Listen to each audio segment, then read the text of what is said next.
Terry County residents and industries such as agriculture rely solely on groundwater for all water consumption. With a large percentage of farmers and ranchers in the area, many wonder how irrigation has evolved throughout the years and how producers are currently managing limited water resources. The present-day water source in West Texas is groundwater, which originates from the Ogallala Aquifer. In the days of covered wagons, surface water provided early settlers and Indian tribes the water supply they needed. As years passed, less rain came, and surface water was minimized to dust, no longer sustaining growing populations. Ray Gober, a lifelong Meadow resident and cotton farmer, describes the small-scale farming methods and operations that dotted the county throughout the 20th century. I don't remember it, but it wasn't too long. Dad got rid of the horses. They delivered the two-row tractor to him in an old truck that had sideboards on it, and they drove the tractor out and drove the horses in, hauled them back. He just traded them in. As tractors started out on a smaller scale, so did the size of local farms. When I was growing up, 160 acres, what most people lived on. Some big farmers had 320. Rarely you'd see a section, and now you can't make a living unless you farm 2 or 3 sections. So it's just volume like everything else. Looking back on water use history, Gober remembers his family relying on a windmill to pump their daily water needs. Yeah. Before we got water in the house, it ran into a barrel. That's where we got our drinking water. It ran out of it into a trough thing. That's where Mother put the butter and milk, and it stayed cool. And it run out of that into a stock tank. They drank out of it, and what run out of it ran on the ground, made a place for the cows to lay down where it's wet. So we didn't lose a drop. Just like Gober, Mike Swain, a Terry County commissioner in Precinct 1 and producer, recollects farming operations changing in relation to irrigation methods throughout the years. When I was a kid, we had hand-moved pipe, and then we went to something that were called skid lines, and that was invented in the bowels of hell. That was a tough way to serve the Lord, I'm telling you. And then we went to side rolls, and about that time there were trimatics, which a man here in Brownfield invented. It's R.J. Pertell. As the small-scale farming operation was changing, technologies for irrigated farmland were continuously transforming as well. We went from water-dry valleys, and then we went to the hydraulic and the electric systems. Of course, now there's a lot of drip irrigation going in. The introduction of electricity would advance and evolve irrigation for future generations, Gober recalls. First year we got electricity, well, we had a bad crop, and the minimum on it's about 3.5 months, so Daddy had him come pull the meter. And we went back to the lad and lamp for a year until we made a crop. He said he wasn't going to pay 3.5 a month just to have electricity. And that's what allowed us to have the irrigation wells, was the establishment of the power lines. From wind-powered systems to pumping with electricity, the water industry was changing. Gober recalls the irrigation industry sparking in the 1950s, which in turn led to increased acreage and water consumption among local farms. There were several drilling rigs running out of Brownfield here. No permits, no nothing. If you wanted to put one right next to your neighbor, you could. The water rush had begun throughout West Texas, and while few knew the supply of water beneath them, people did know their farming operations would be changed forever.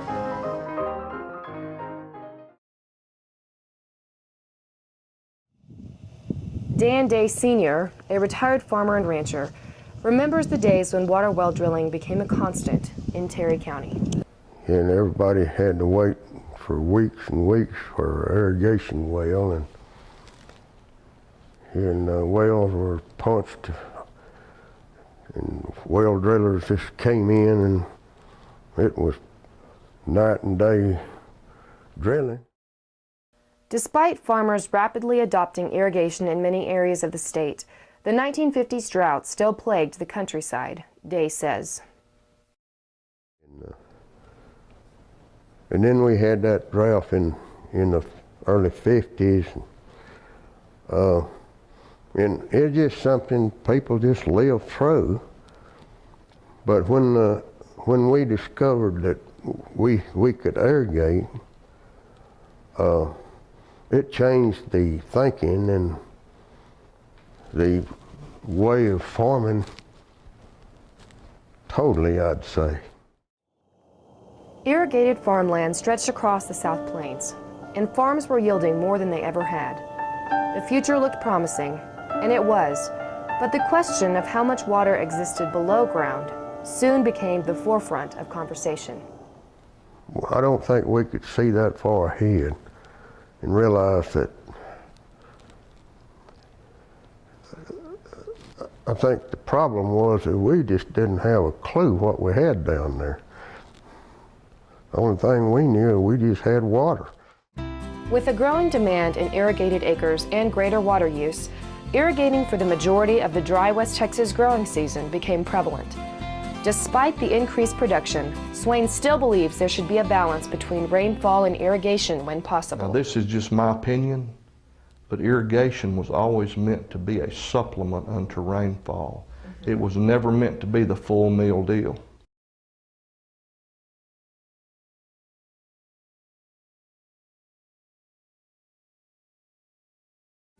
Even as late as the 1980s, few people knew the Ogallala's water supply in the South Plains.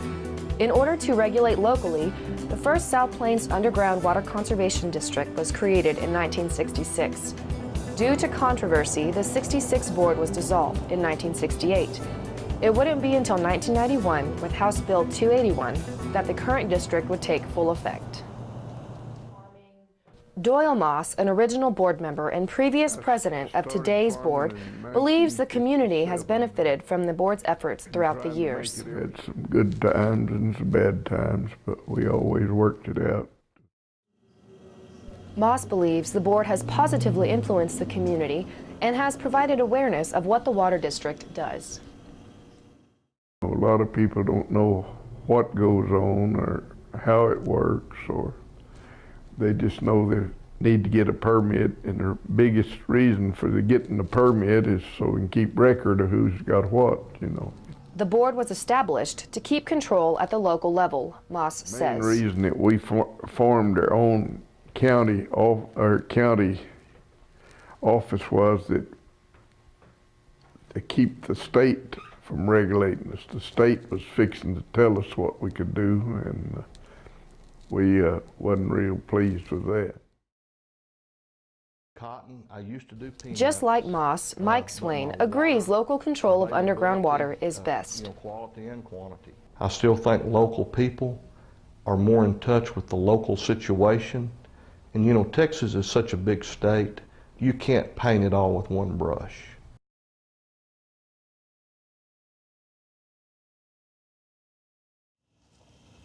As water supply declines and demand increases, people in all industries will have to work together to save water, says Swain.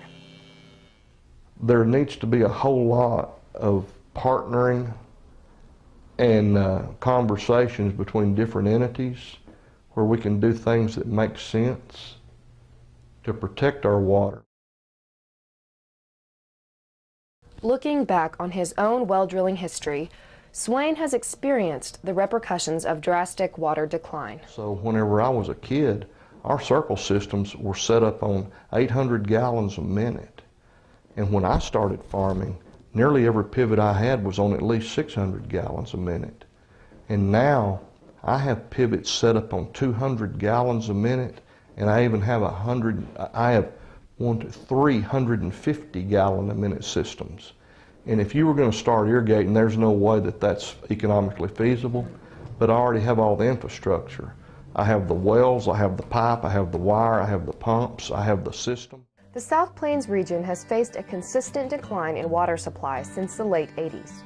While technologies have improved, many producers across West Texas continue to experience declines in their well yields. Keeping future water supply in mind, conservation practices have never been more important. I don't think drilling more wells is the answer. I think we have probably plenty of wells to take care of the water we've got in the aquifer. Throughout the years, many aspects of farming and water extraction have changed. Whether the size of the farm has changed or the way water is pumped has evolved, communities have had to make adjustments. Sustainability is the key for Terry County's water supply. Working together at a local level to conserve will be important for future generations. In the early years, we didn't take care of it like we should have. I'll admit that. That's probably, we've hurt it ourselves. and no regulations, nothing, just pump all you wanted to. And we never envisioned running out of water. And I think now that everybody realizes the necessity to conserve it.